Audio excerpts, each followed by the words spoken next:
Bonjour à tous, comme vous le savez, cette campagne 2021-2022 a notamment été marquée par des prix très élevés des engrais, atteignant des sommets à plus de 1000 euros tonne, soit 4 euros de l'unité. Face à cette flambée, les agriculteurs ont donc essayé d'optimiser au mieux leurs apports.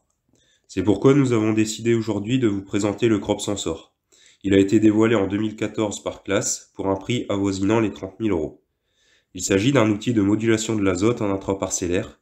Il se place aussi bien devant un distributeur d'engrais que devant un pulvérisateur. Placé sur le relevage avant, le crop sensor va cartographier votre parcelle et la mémoriser dans son terminal. Pour ce faire, il est équipé de 4 LED haute performance ultra précises, donc 10 à 2000 mesures par seconde. Ces LED vont envoyer une fréquence lumineuse qui va rebondir sur le végétal, permettant ainsi de travailler de jour comme de nuit. Le Crop Sensor va donc effectuer deux mesures. La première est un indice de biomasse. En fonction du retour de la fréquence, l'ordinateur va analyser si la densité de végétation est importante ou non.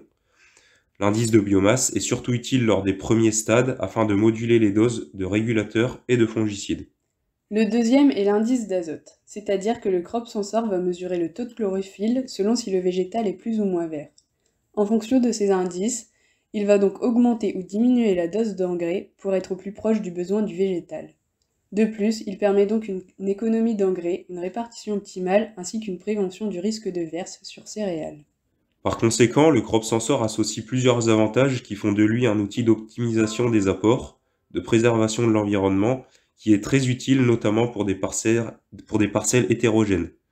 Pour finir en quelques chiffres, le Crop Sensor permet un gain de 0,5 à 0,8 points de protéines et de 3 à 4 quintaux supplémentaires en moyenne.